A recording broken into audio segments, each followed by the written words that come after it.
Bom dia, amigo. Hoje é sexta-feira, eu sei que para alguns já a expectativa do final de semana se mostra assim estimulante. Quero com você agradecer a Deus os dias desta semana, aquilo que foi produzido e vivido ao longo desses dias e desejar um final de semana ricamente abençoado por Deus. Aos que têm o privilégio de descansar, eu lhes recomendo que aproveitem esse tempo com as pessoas que o amam, com seus familiares em especial. A todos o convite para estarmos juntos no próximo domingo, em nossos cultos dominicais, começando com a escola bíblica às 9 horas da manhã, seguida do culto às 10h05 e então à noite, a partir das 19 horas.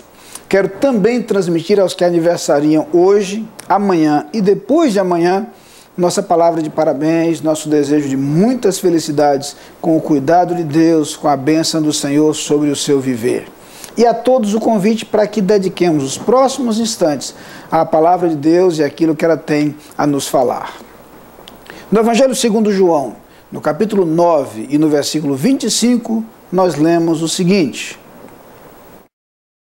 Ele retrucou: se é pecador, não sei. Uma coisa sei, eu era cego e agora vejo.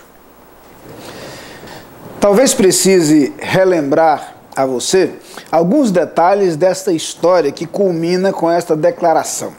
Jesus curara um homem que era cego de nascença, e isto causou um certo tumulto. Não apenas isso, Jesus curou num sábado, que gerou um tumulto ainda maior.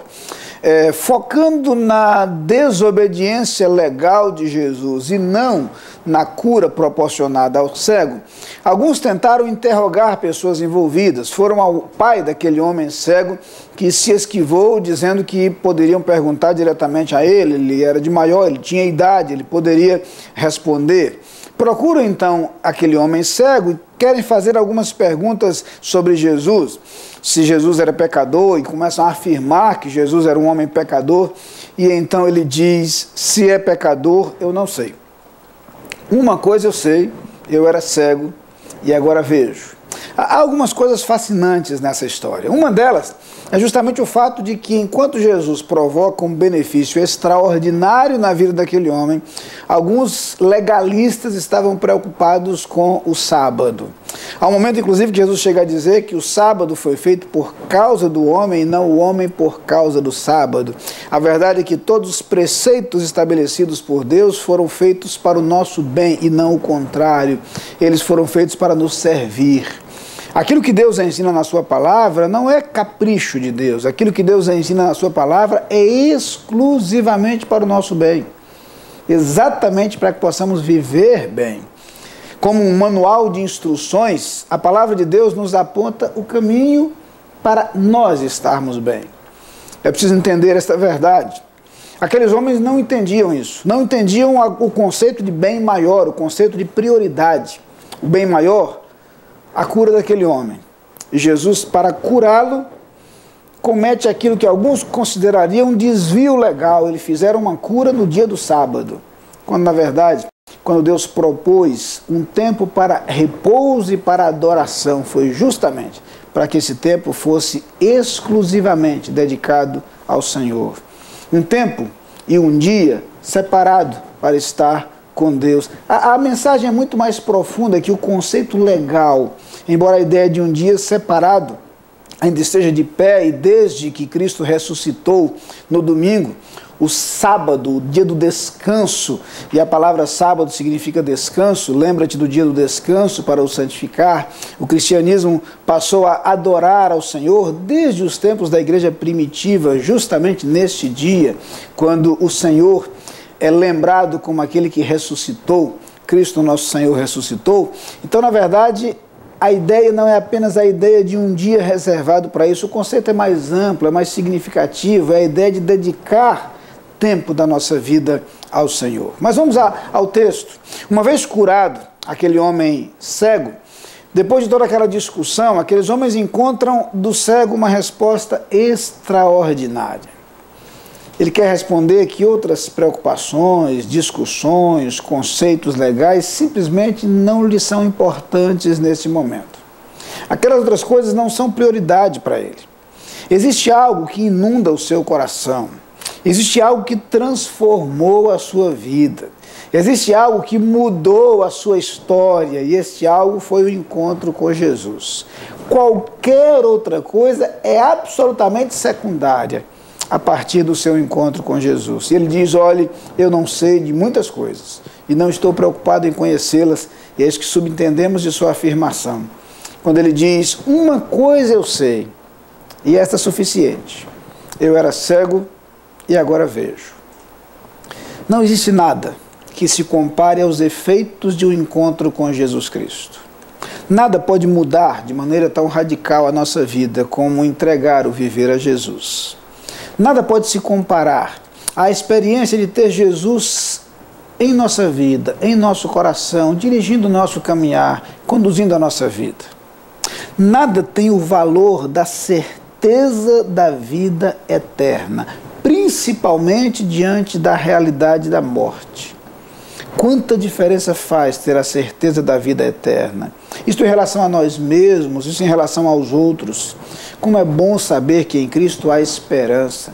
Como é bom saber que em Cristo o encerramento de nossa vida aqui não é o fim de todas as coisas, mas aponta para a eternidade. Como é bom saber a transformação que Cristo opera em cada um de nós. Eu queria que, à luz da experiência deste homem cego, você refletisse um pouco sobre as coisas que são importantes para a sua vida. E quero lhe dizer que, dentre todas elas, nada pode ser tão precioso quanto a sua relação com Jesus Cristo. Porque nada tem o poder de fazer tanta diferença no seu presente e no seu futuro. O encontro pessoal com Jesus muda quem somos. Liberta-nos, inclusive, de todo o fardo e todo o peso dos pecados do passado. Concede-nos o perdão. Restaura nossa relação com Deus e nos assegura a vida eterna. Para aquele homem cego, nada era tão precioso quanto o fruto do seu encontro com Jesus, o resultado de seu encontro com Jesus. Eu quero que você experimente isso na sua vida. E em Jesus Cristo, experimente o bem mais precioso que podemos experimentar. Vamos orar. Muito obrigado, Senhor, pela Tua palavra que nos aponta Jesus Cristo. E muito obrigado porque em Cristo nós experimentamos o perdão dos nossos pecados, a salvação, a restauração de nossa relação contigo e a certeza da vida eterna. Ó Pai, que cada amigo que nos assiste neste instante tenha a gloriosa experiência de entregar sua vida a Jesus, a mais maravilhosa de todas as oportunidades que a vida nos concede. Amém. Lá vem o sol pra dizer que é dia, enchendo a terra de luz, despontando no horizonte. Lá vem o sol quando fim a noite, pra dizer que é dia. Você é nosso convidado a participar das atividades da Igreja Batista da Capunga. No domingo, Escola Bíblica Dominical, às 9 e 18 horas. Culto, às 10 e 19 horas. Transmitidos ao vivo pela internet e pela Rádio Evangélica 100.7. Culto infantil e atividades para crianças de todas as idades. Todas as programações com interpretação para surdos. Igreja Batista da Capunga, Rua João Fernandes Vieira, 769, Parque Amorim, ao lado do Colégio Americano Batista. Fone 3092-6578. Visite o nosso site www.capunga.org.br.